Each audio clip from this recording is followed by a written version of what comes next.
I've been living in Bow for about 15 years. After a little bit of moving here, I decided to explore some swimming in the river.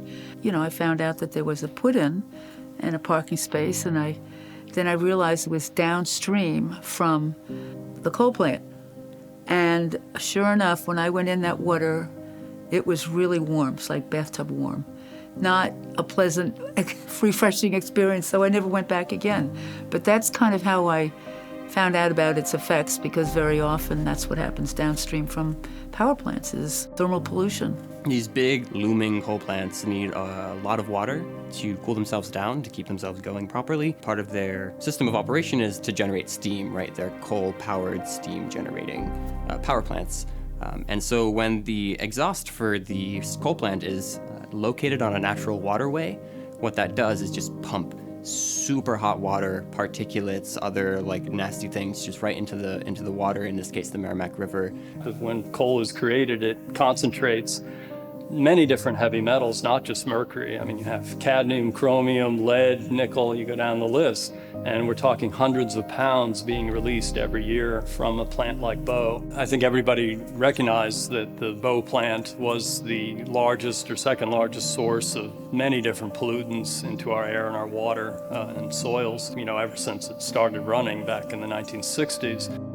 The Biodiversity Research Center based in Maine, we got together with other state and regional groups to issue a series of reports looking at the various environmental and public health impacts of fossil fuel plants, and specifically the Bow plant. We found the Bow power plant emitting thousands of tons of acid gases every year, and that's been, tabulated by the government. They were able to put that into a map, color-coded, showing the higher levels of mercury. The highest levels measured anywhere in North America were found right in lakes, actually in my town of Barrington, New Hampshire. We came up with data, that the state was collecting that showed lower pH, higher acidity in lakes immediately downwind of the plant.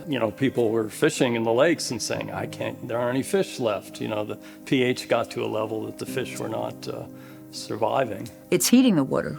It's not allowing the eggs to develop. Fish eggs usually like to develop in cool water. It can also promote growth of bacteria and algal growth, and as well as killing some fish, well, now you're interrupting the food chain, and that decreases the amount of biodiversity. Biodiversity is really an example of stability. We talked to foresters that were seeing impacts on the trees and in the lakes within the forest. It weakens the overall ecosystem, and so you end up with trees that are less able to fight off, insect pests, or don't grow as quickly. A lot of coal is mined in the Appalachian region. It's one of the most biodiverse regions. There's so many endemic wildlife, and endemic wildlife is plants and animals and species that exist specifically in a location and not necessarily in a larger range than that. The process of mountaintop removal is directly related to a 40% net loss of aquatic biodiversity in this area of the Appalachians. The Merrimack Generating Station does get some of its coal from that region. It is important to note that that process is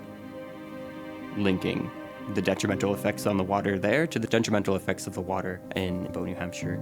Looking at, before and after picture from a lake 20 miles upwind of the plant and then 10, 20 miles downwind, you saw a dramatic difference in the levels of mercury. Research have determined that 1 gram of mercury, basically a drop of mercury, because it is a heavy metal, a drop of mercury is enough if spread in a lake, in the biota in the lake, a 20-acre lake perhaps, it would make all the fish unsafe to eat. The fact is it lingers in the environment. It keeps cycling through the ecosystem. If you're afraid to go near the water because it's got pollutants in it, it affects people's appreciation or love of that particular thing. And whatever it is, if it's air that's polluted or even the food that we eat that's polluted by what's landing on it from industrial areas, you don't want to be afraid of something, you want to love it. I mean, that's what nature's there for.